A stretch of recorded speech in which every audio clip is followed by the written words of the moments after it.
Yo, what is going on, everyone? My name is Nick, or The Notorious Fantasy, and in today's video, I'm bringing you guys tight end value picks, as well as these tight ends that I just think are must draft candidates. Now, these are not guys that are going in the first couple of rounds. These are guys going much later in the draft. You could technically consider them sleepers, but I just think they're value picks that you want to make sure that you draft in your fantasy football draft come draft time. Now, before I get in the video, I'd like to ask you guys, could please click that subscribe button down below. It's free, and I post content every single day to help you guys win your fantasy football championship. So I'd really appreciate it if you could click that subscribe button down below. But without further ado, let's get right into it. Tight end values for fantasy football 2020 right now. Also, follow me on Twitter at NotoriousFNTSY. Let's get right into it. So the first guy here, tight end Hayden Hurst, formerly of the Baltimore Ravens, now of the Atlanta Falcons. His FFPC ADP right now, 78.63, 6'5", 250 pounds, a real big boy. Hayden Hurst was a rookie last season, now a sophomore in the NFL, switching teams. Now, Hayden Hurst is now an Atlanta Falcon, tight end number 13, according to ADP. Now, last season, he finished as tight end number 34 in 2019, playing in 16 games. But what you have to understand about the fact that he finished so low is because Mark Andrews was ahead of him in the depth chart. Mark Andrews emerged last year as a very talented player, but Hayden Hurst didn't show that he was terrible. He showed that he was definitely a worthy tight end in the NFL and for the Baltimore Ravens offense, but he did end up getting shipped off to Atlanta because the Atlanta Falcons shipped Austin Hooper to the Cleveland Browns. So they wanted to bring a new guy in there, and they pretty much brought in Hayden Hurst to be Austin Hooper Jr., or a guy who might even be better than Austin Hooper. Now, 40 targets last season, 2.5 per game, 36 at tight end, 30 receptions, 1.9 per game, 35th at tight end, and 2 total touchdowns. But what I want to make the clear point of here is that Hayden Hurst is far better than these stats. If we look at Atlanta last season, in Atlanta, Hooper put up these numbers in 13 games as tight end number 6 on the year. He had 97 targets, 7.5 per game, 6th at tight end. He didn't even play a full season. He missed 3 goddamn games, and he was almost at over 100 targets. 75 receptions, 5.8 per game, 5th at tight end, 787 receiving yards, 60.7 per game, 6th at tight end, and 6 total touchdowns, 4th at tight end, and the Atlanta Falcons offense was number 1 in pass plays per game. Now, I make this joke in every single video where I talk about Hayden Hurst. The coach, the offensive coordinator, Dirk Cutter of the Atlanta Falcons, legitimately, you know how in that one episode of The League, if you've ever seen it, Ruxin's roster baiting on his bed, just looking at his team. He's like, oh my God, this is so good. That's what Dirk Cutter does to looking at a fucking tight end roster. He just goes off to it. He sees Hayden Hurst. He got him. Hayden Hurst is going to ball the fuck out this year. Dirk Cutter instills the game plan to make sure that the tight end can get the ball, and the team is exactly pretty much the same as last year. Same key pieces, Julio, Calvin Ridley, and just a new tight end, the replacement for Austin Hooper, as well as an injury-prone running back. Shout out to Todd Gurley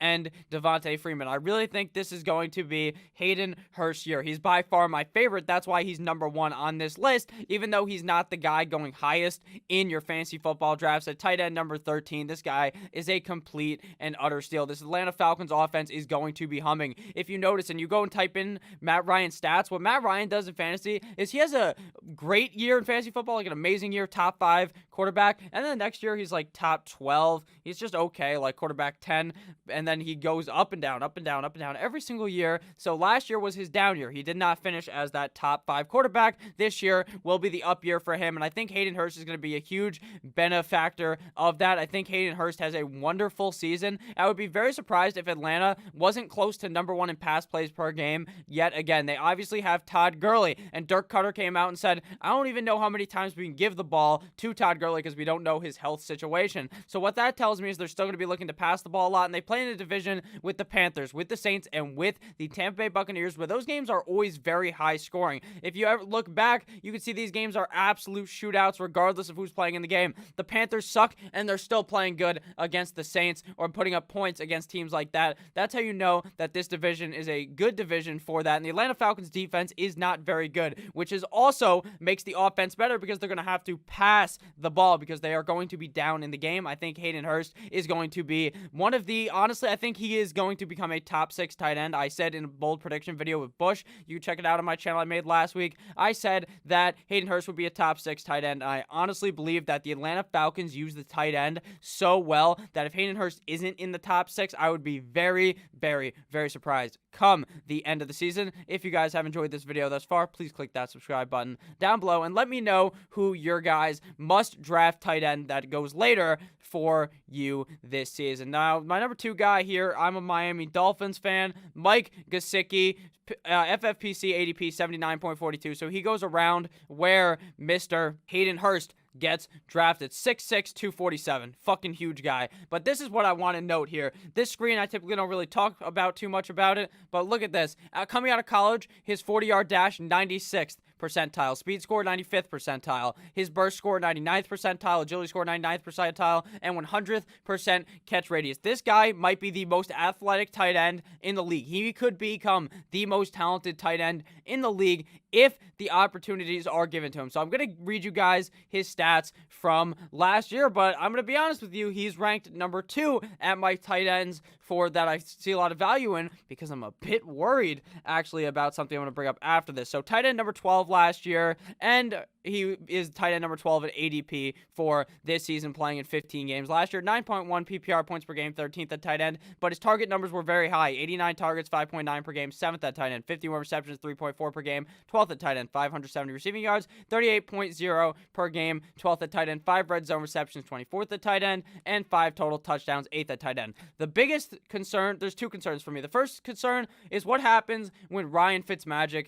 is gone. Is Tua the guy that's going to pass the ball to Mike Gesicki? How many games do you think Tua plays versus Fitzmagic? I think it's honestly might be an 8-8 split, or maybe Tua gets maybe 6 games. I don't think that there's a Honestly, I don't think there's any outcome where Tua doesn't play at least 6 games this season unless Ryan Fitzmagic is leading us all the way to the promised land and to the playoffs. I think Mike Gesicki is going to have a good year based upon those stats last year. It's very easy to finish as a top 12 tight end. You have to understand this. Any given Joe Schmo could finish as a top 12 fucking tight end, but what matters is having the breakout guy you draft later that becomes a top 5 guy, a top 8 guy to really help you win your league. So the biggest point against Mike Gesicki here, we're going to play a bit of devil's advocate here, is the problem with what happened when Preston Williams was on the field versus when Preston Williams was not on the field. In split is games Mike Gesicki played with Preston Williams on the field. That's the in split, the left side of the picture. So in split is 7 games versus out of split 8 games. In split with Preston Williams in the game, he played 7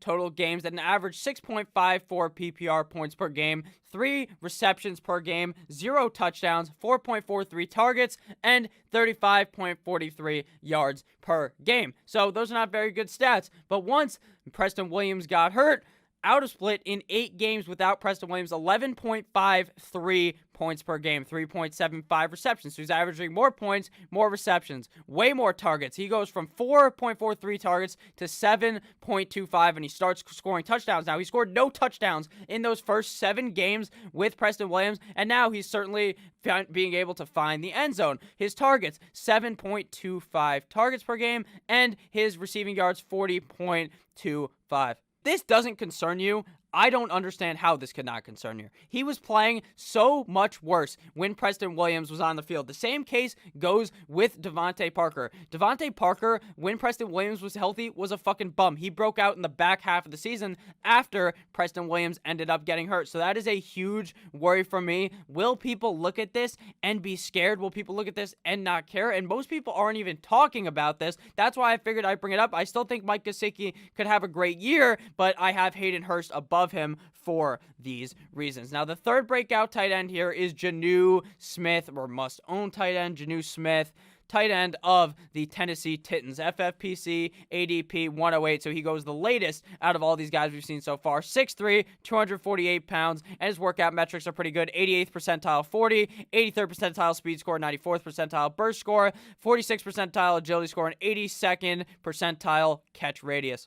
Janu Smith, tight end of the Tennessee Titans, is ADP right now is tight end number 17. So he goes by far lower than any of those guys. But the next guy that I talk about, the final guy at number 4, goes the furthest down in the draft. Tight end number 20 last season, playing in 15 games, but obviously Delanie Walker was there for some of those games. 7.0 PPR points per game, 21st at tight end, 45 targets, 3.0 per game. 31st at tight end, 35 receptions, 2.3 per game. 26th at tight end, 439 receiving yards, 29.3 per game. 19th at tight end, 5 red zone receptions, 24th at tight end, and 3 total touchdowns, 19th at tight end. So what really proved to me that Janu Smith is going to be good this season is this right here. This is the splits in the games with Delanie Walker and without Delanie Walker, and I didn't put this in the video, but he played much better when Ryan Tannehill was the quarterback, obviously, but I wouldn't necessarily say that those two correlate because Delanie Walker was in those games early with Mariota, and then afterwards, it became Ryan Tannehill when they started to get good. Now, if you look, he has 5 games in split with Delanie Walker versus 10 without. In the games with Mr. Delanie Walker in the lineup, 3.34 PPR points per game, 1.2 reception per game, 1.8 targets, and 19.4 receiving yards. So nothing really good. But once Delanie Walker got hurt, and now Delanie Walker's not even there anymore, Janu Smith became the alpha tight end on that roster, probably the second best option on the team besides A.J. Brown, which is very important to note because Corey Davis, while I think he's kind of a good value in fantasy because he just goes so late, he's a first-round talent. Maybe he pulls a Devontae Parker and breaks out 5 years into his NFL career, but Janu Smith is probably the second best option for Tannehill to dump the ball off because Derrick Henry has stone hands. 8.8 PPR points per game out of split, so games without Delanie Walker, 2.9 receptions, 3.6 targets, and 34.2 receiving yards per game. So he's playing by far and away better once he became the starting tight end. I think they're going to look to use him a lot more. Now, Ryan Tannehill isn't necessarily some guy like Phillip Rivers, who he just has the tunnel vision eyes. He's like, beep, beep, beep, beep, beep, beep, beep, tight end, boom, and he just fucking fires it to him. But he's still going to be getting the looks that he wants. And teams that are good at running can typically have a pretty good tight end as well, especially one that's good at blocking. Janu Smith's a pretty big guy. He'll be out there blocking as well. I think Janu Smith is going to be looking very fine in fantasy football 2020. Now, I'm not completely bought into him like a lot of analysts are talking about. Holy shit, this guy is the next great Mark Andrews like last season. I personally think Hayden Hurst is the Mark Andrews from last season, even though they were on the same team, now on different teams. But I think Janu Smith is going to have a great season. And if you guys have enjoyed the video thus far, please click that subscribe button. And if you want to shout out in next video or the video after that, leave code, just type something out in the comments and leave Dolphin in there. I'll make sure to shout you out. There's shout outs at the end of this video. The final guy here, Jack Doyle, 6'5", 254 pounds. FFPC ADP 119, so he goes by far the latest. Now, why do I like Jack Doyle? It's simple. Jack Doyle he's on Indianapolis, right? Last year, everyone talks about Ebron. Ebron's not really good. He's getting hurt. They're blah, blah, blah. They flip every week. Jack Doyle's good one week, then it's Ebron. Then it's Ebron, then it's Doyle. Ebron, Doyle. Ebron, Doyle. Now, Ebron's fucking gone. He's in Pittsburgh. Now, tight end number 19 at ADP-wise is going to finish amazing. Last year, tight end 15, playing 16 games with Eric Ebron being there. Now Eric Ebron's fucking gone. 7.0 PPR points per game, 21st at tight end, 72 targets, 4.5 per game, 13th at tight end, 43 receptions, 2.7 per game, 14th at tight end, 448 receiving yards, 28.0 per game, 17th at tight end, 6 red zone receptions, 20th at tight end, and 4 total touchdowns. Now, none of these stats are going to make you say, oh my god, I really need to fucking draft Jack Doyle, Nick, you're fucking right. Looking at these next stats for Jack Doyle really shows me why I really love to draft him this year and why I think he's going to be very, very, very underlooked in fantasy this season. Phillip Rivers, in his whole career, he is now the starting quarterback of the Indianapolis Colts, I assume. I mean, Brissett could start, but really, it's Phillip Rivers. In Phillip Rivers' whole career, his tight end average is number 7.7. So in the rankings-wise, he finishes as a top 7.7 tight end every year, pretty much top 8 tight end every single year. Phillip Rivers is throwing the ball to. Frank Reich, the guy who is going to be calling plays, the guy who is going to be getting the guys into the game, averages 175 targets to the tight end group. Now, that doesn't mean Jack Doyle is going to get 175 targets. Mo Ali Cox is still there. There's other guys there. So Jack Doyle is probably going to get 100 of those. Maybe he could get 110 of those, but I mean, Jack Doyle, he's a good tight end. He's a safe tight end. He's a guy that you go with late that has upside to finish high. If Phillip Rivers can stay healthy, that man, like I made the joke earlier, how he fucking puts the binoculars on, the heat-seeking missiles, beep, beep, beep, beep, beep, beep, and it says target acquired, and he just fucking flies out of his hand at 1,000,000 miles an hour, just like his sperm flies out into his wife because he has like 12 million kids. Shout out to Phillip Rivers. I think Jack Doyle is going to have a great season based off of those stats, and I think that a lot of people are underlooking him due to the fact that he's not a sexy pick. He's like this 30-year-old dude. Oh, Jack Doyle, you know who he is. He's fine. He's okay. No, he's going to be fucking great this season, and people are going to be very disappointed when they miss out on my main man, Jack Doyle. So right now we are going to give the shout outs of the video. Make sure you guys leave the comment with Dolphin in it, and I'll make sure to shout you guys out soon. So right here we got Sunset, Leafs D sucks, Anthony Blocker, Skate, Brady S, Billy Smith 1974, Josh A, and Al Pal. Shout out to all of you guys. I will make sure to shout out everyone in the next video that leaves the comment. I love each and every single one of you guys. Thank you guys for helping me grow so fast. It really does mean a lot to me. Make sure to check out my sponsor, Drafters, down below. Come draft with me. We're going to be doing some best ball drafts down below. I love each and every single one of you guys. Make sure you have a great rest of your day. Click that fucking subscribe button. I'll see you guys tomorrow with yet another banger of a video. Goodbye, my friends.